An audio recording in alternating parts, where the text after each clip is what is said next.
If you are struggling to lose belly fat, you definitely want to stick around to the end of this video.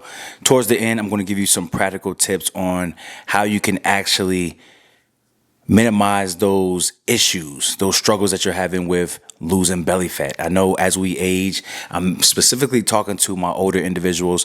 When we are young, it's so easy. We're in our teens, we're in our 20s. We can drop belly fat and we can keep belly fat off no matter what.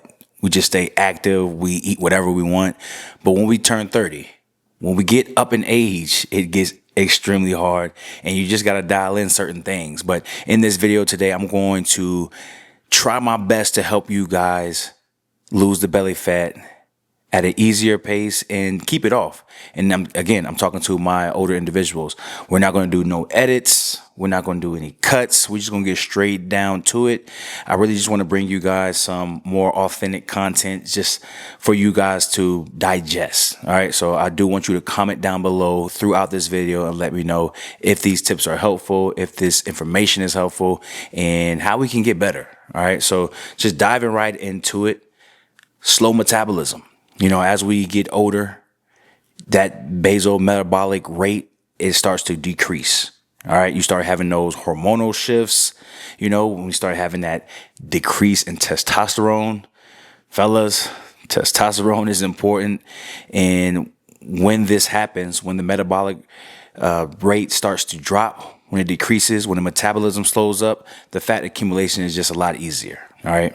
And yes, I have a nice baking tool right here just so I can have the mic right here instead of in my hand right here in my face, right? But anyways, so a lot of this happens when we have poor eating habits, all right? So background for me, just to give you my age, I'm 35, so I'm not just spitting garbage, and I've been doing this for years, all right? So 20 plus years I've been eating and training. Not necessarily eating correctly for 20 years, but definitely eating correctly for 10 plus years, right? When I started competing, I started dialing in my nutrition. I had to get a coach. I had to learn how to eat. I had to do my own research and figure it out. And what I come to figure out is that it's the eating that causes a lot of these issues, all right? So we start to get this weight gain. We jump into the obese category when we go see our doctors. We have all this metabolic dysfunctioning, and that's simply because we're eating too much processed food.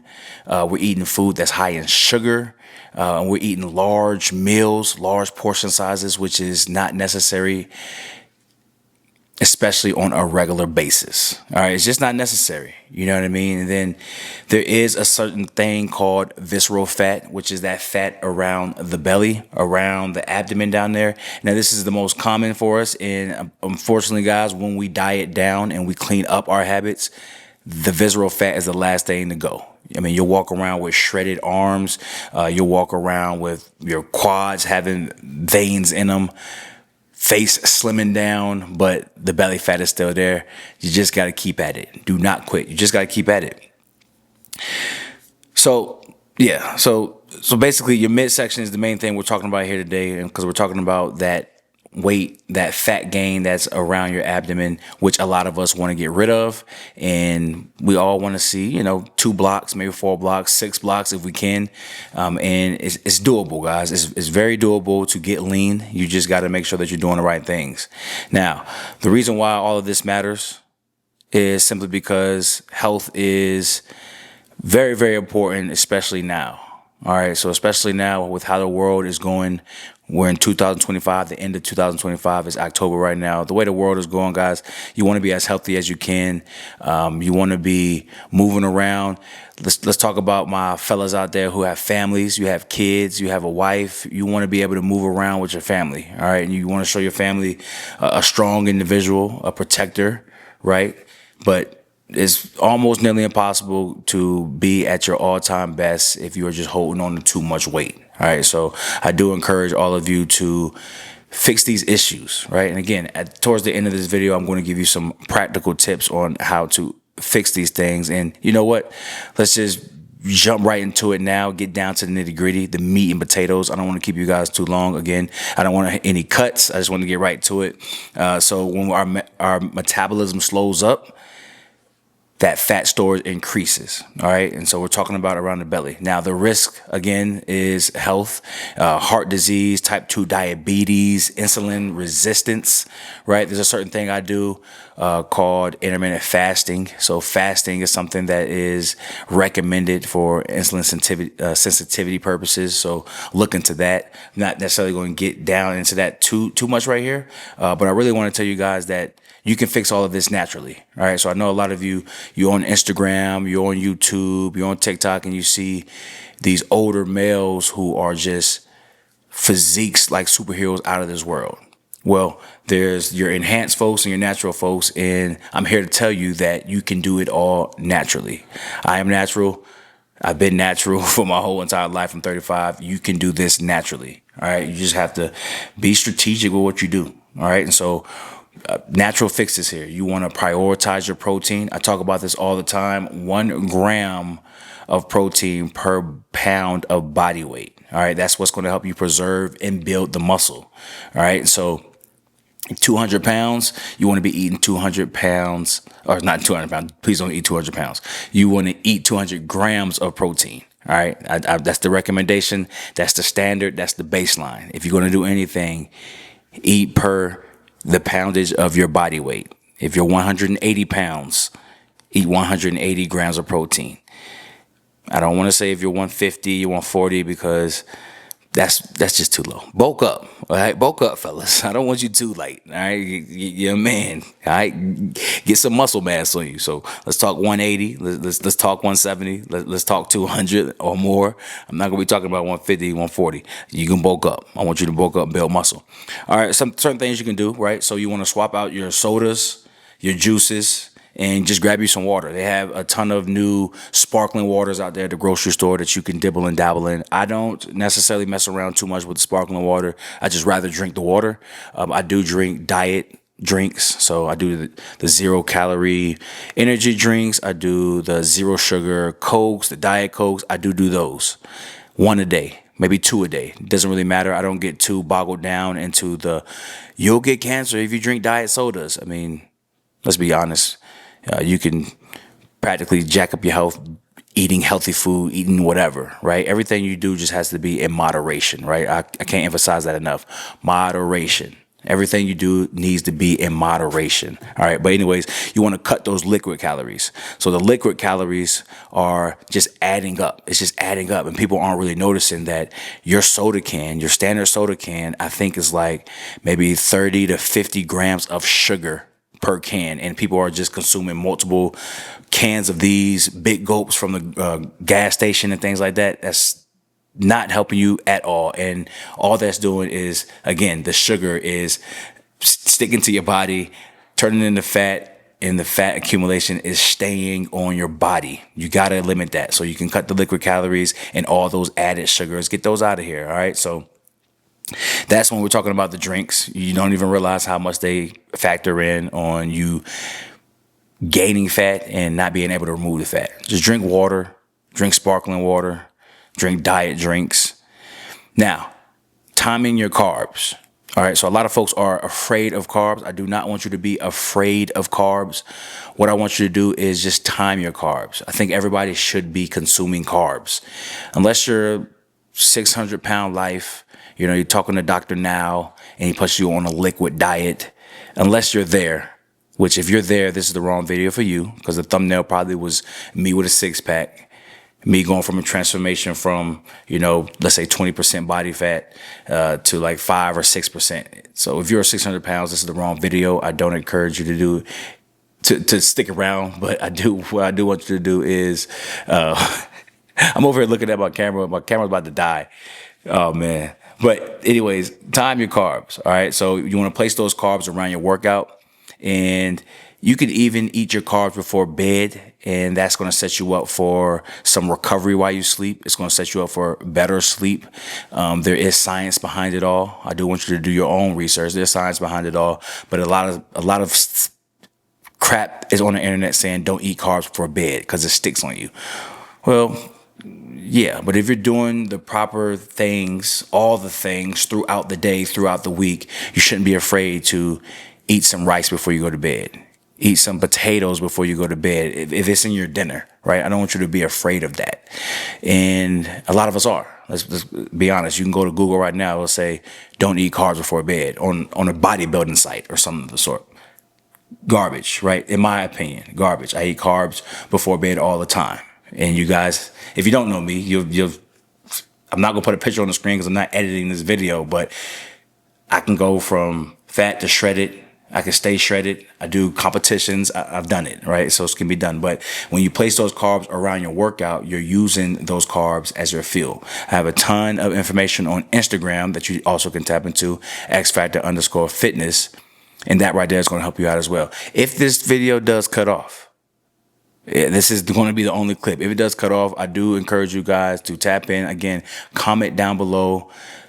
If this video helps you, I want you to subscribe to the channel if you have not subscribed already by now. I'm going to be bringing videos like this, more simple, more authentic, just me talking to you guys, simply because I know I'm talking to at least two of you that are always in my comments, and y'all are my guys, so keep sticking around. But for sure, I want to make sure that you guys are getting more content from me and that I'm actually impacting your lives and helping you out. So, I mean, that's my goal, right? And so let's keep talking about the belly fat, all right? So that is when we talk about nutrition. Those are the things you need to focus on: the limiting the sugar, the liquid calories. Make sure you prioritize that protein. Make sure you time your carbs, eat your carbs, but time them. But you also want to be lifting heavy and consistently. So the muscle mass is what keeps your metabolism higher. All right. So don't go in the gym doing all those, lightweight, high repetitions, just doing a whole bunch of crazy crap. I want you out there lifting heavy, and heavy for you. Right. So if you're pushing yourself, I want you pushing yourself to the max in all your workouts, at least training 4 times a week, getting you 3 days of rest. If you can do more, do more. But I know we're busy. Again, this is for my older folks with families, with jobs, and life happens. Life is always going to happen. We're always going to be busy, but we can't just make that the number one excuse. I'm too busy to focus on my health. I'm too busy. That's why I'm fat. I'm too busy. That's why I can't get in shape. Absolutely not, man. That's garbage. I want you guys to lock in and stop making excuses and really take care of yourself. All right. Your family needs you more than ever. All right. So you guys need to make sure you are prioritizing your health. And again, prioritize your health. I'm pretty sure that belly fat is going to be gone. And if you keep everything consistent, you'll be able to keep it off. All right. So that's pretty much the problems we have, right? So we get older, our metabolism slows up, our hormones start shifting around, we start dropping that testosterone. We got busy lifestyles, so we tend to eat out more, we have bad food choices, and the belly fat just creeps up. All right, belly fat creeps up, you're walking in, you're looking at yourself in the mirror, and you're disgusted. All right, so that is the number one problem, or the multiple problems that we're having right now. And unfortunately, 3 out of 4 men in the U.S. are overweight. 3 out of 4 men in the U.S. are overweight or obese. We got to stop it. All right. The belly fat that you are accumulating on your body is putting you at a higher risk for diabetes, heart disease, and all these issues. So I need you prioritizing a lot of what I said. All right. Prioritize a lot of what I said. Now, simple. Right? It sounds simple. We just have to put things into place, right? Because we can talk for days. I can give you all these tips, but if you aren't actually putting in the work, nothing's going to happen for you. All right. So just remember, you are older. You're not young anymore. All right. You got to really start taking care of yourself. Start taking care of your health. Really sit down and ask yourself, how long do I want to be around? How long do I want to be around for my family?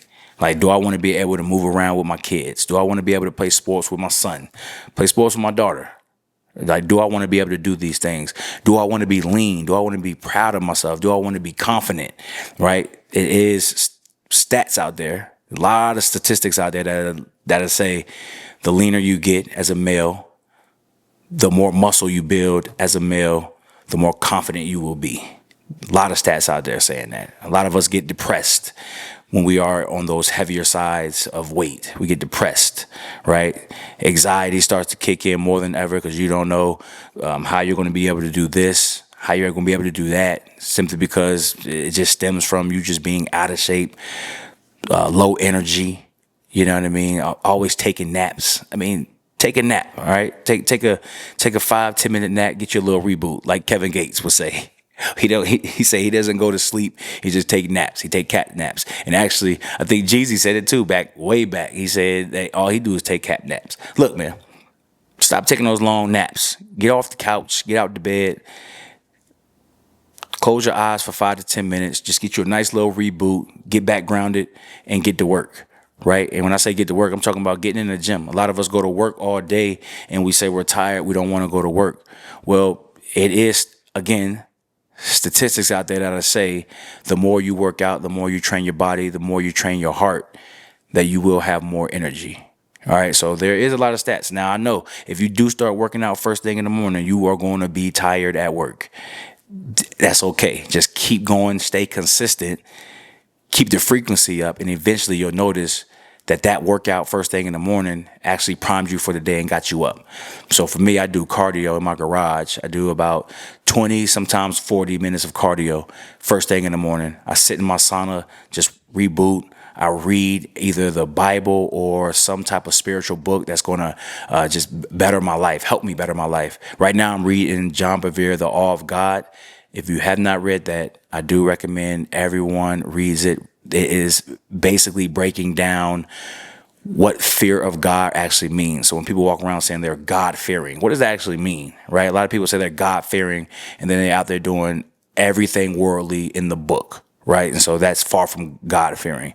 But that book right there is teaching you the fear of God, how to have the fear of God, how to keep the fear of God, keep your faith high, and just all that under the sun. So John Bevere, The Awe of God, I recommend that. Little things like that, you're reading, you're staying active first thing in the morning, is priming you up for the day, right? So I have not always been like this.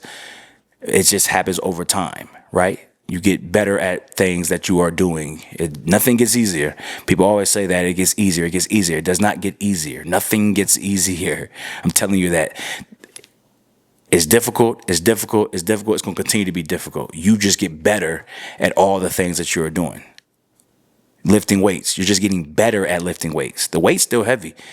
And the weights just get heavier because you start piling on more weights.